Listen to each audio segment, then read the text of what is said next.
అవును, నేను నీదని అనుకోలే. నిన్న పుస్తకాలు చదువుతా 3 రోజుల ముందే మరి ఇది ఎప్పుడు ఇచ్చినాడు ఇతనేను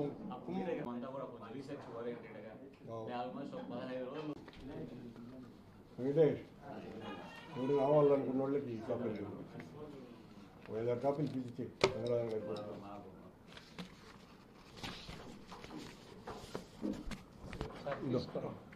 4 కాపీలు.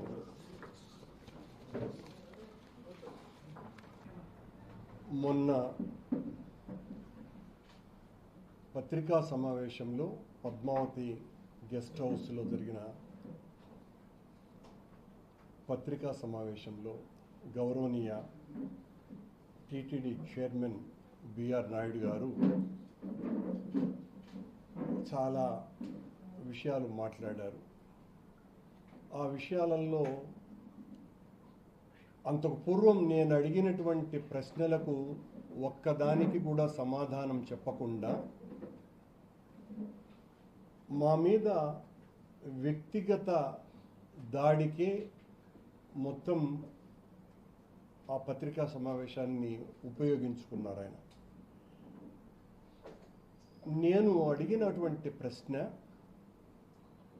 టూరిజం శాఖకు సంబంధించినటువంటి ల్యాండ్ను తీసుకొని అత్యంత విలువైనటువంటి టీటీడీ ల్యాండ్ను ఎందుకు బదలాయిస్తున్నారు అన్నటువంటి ప్రశ్నకు ఆయన సరైనటువంటి సమాధానం ఇవ్వనే లేదు.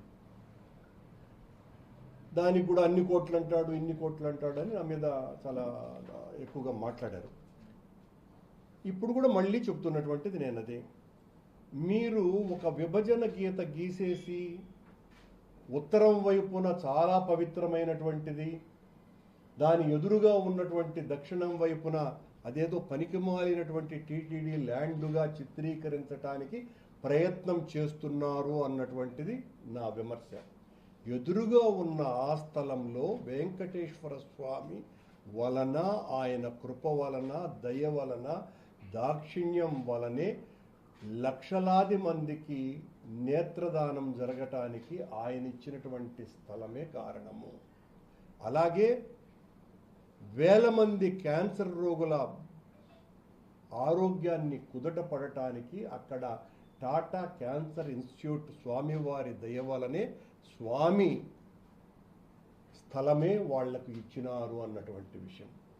ఈ వైపున అరవిందో హాస్పిటల్, ఆ వైపున క్యాన్సర్ హాస్పిటల్, అటు తర్వాత ముందున రూయా హాస్పిటల్. దాదాపు 70 సంవత్సరాలుగా తిరుపతి, రాయలసీమకే తలమానికంగా వాళ్ళు చేస్తున్నటువంటి సేవ, తద్వారా కోట్లాది మంది అనారోగులందరూ కూడా రోగులుగా మారింది. అది కూడా టీటీడీ స్థలమే. మధ్యలో వేద విశ్వవిద్యాలయము, అది టీటీడీదే. భారతీయ విద్యాభవన్ ద్వారా అత్యంత ప్రతిష్టాత్మకమైనటువంటి చదువు నేర్పిస్తున్నటువంటి పాఠశాల, అది కూడా టీటీడీదే. ఇలాంటి సంస్థలు ఉన్న చోట మీరు ఎయిర్పోర్టు దగ్గరో ఎక్కడో ఇవ్వకుండా 25 ఎకరాల స్థలాన్ని, అత్యంత విలువైనటువంటి స్థలాన్ని ఎలా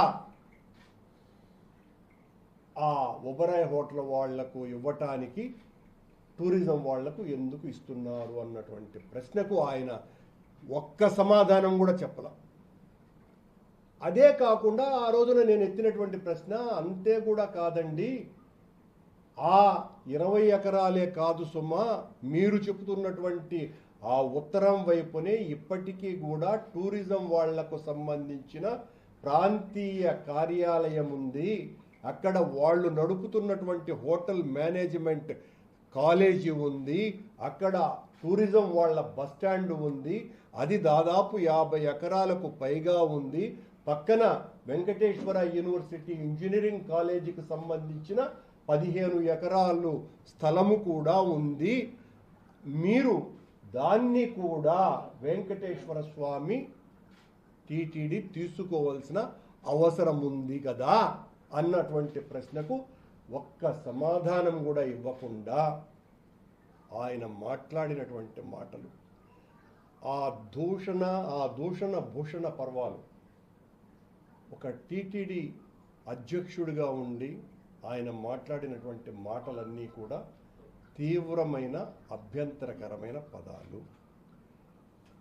ఈరోజు అందరూ అనుకుంటున్నటువంటి మాట ఏంటంటే ప్రపంచంలోనే అత్యంత ప్రతిష్టాత్మకమైన టీటీడీ పాలక మండలికి అధ్యక్షుడిగా అవ్వటం బిఆర్ నాయుడు గారు ఆయన చేసుకున్న అదృష్టం.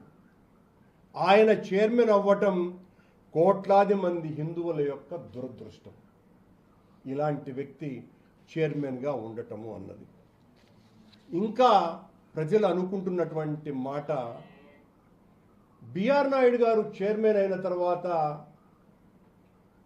గుడిలో వేద పఠనం, వేద ఆశీర్వచనం నిరంతరం జరుగుతూ ఉంటాయి. ఈ అదనంగా ఈరోజు కొండకు పోయేటువంటి భక్తులకు గుడి లోపల వేద పఠనం, వేద ఆశీర్వచనం తీసుకోవచ్చు. గుడి బయట టీటీడీ పాలక మండలి అధ్యక్షుడి యొక్క బూతు పంచాంగం కూడా వినవచ్చు. అది బోనస్ వచ్చేటువంటి భక్తులకు అని అందరూ కూడా అనుకుంటున్నటువంటి విషయం. బిఆర్ నాయుడు గారు ఈ చిల్లర చౌకబారు తనం వల్లనే తిరుమల యొక్క పవిత్రత వివాదాస్పదమవుతున్నది. ఆయన ఎంతసేపు మా మీద, జగన్మోహన్ రెడ్డి గారి మీద, సాక్షి మీద, నా మీద మేము రాజకీయం చేస్తున్నాం, వెంకటేశ్వర స్వామి దాడి చేస్తున్నాం అన్నటువంటి పిక్చర్ ఇస్తున్నారు.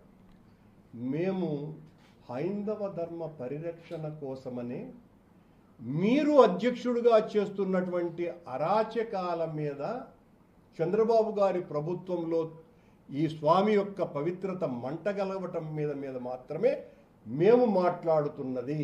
మిమ్మల్ని మేము సంస్కరించుకోండి అని చెబితే మీరేదో స్వామి మీద దాడి చేస్తున్నారు ఈ కీచకులంతా అన్నట్టుగా మాట్లాడుతున్నారు. ఒక్క ప్రశ్నకు మీరు సమాధానం ఇవ్వరు. కానీ మీరు మా మీద నిరంతరం వ్యక్తిగత దూషణలకు దిగి, మీకు ఇంకొక ఉదాహరణ కూడా ఏంటంటే నాయుడు గారు, ప్రత్యర్థిగా ఉన్నటువంటి మా మీద మీరు మాట్లాడటం బాగానే ఉన్నది, మీరు మాతో వదలటంలే. టీటీడీ ఉన్నతాధికారులు ఇతర సిబ్బందితోనూ కూడా మీరు చాలా అగౌరవంగా వ్యవహరిస్తున్నారు అన్నటువంటి విషయం కూడా అందరికీ తెలుసు. మీతో ఉన్నతాధికారులు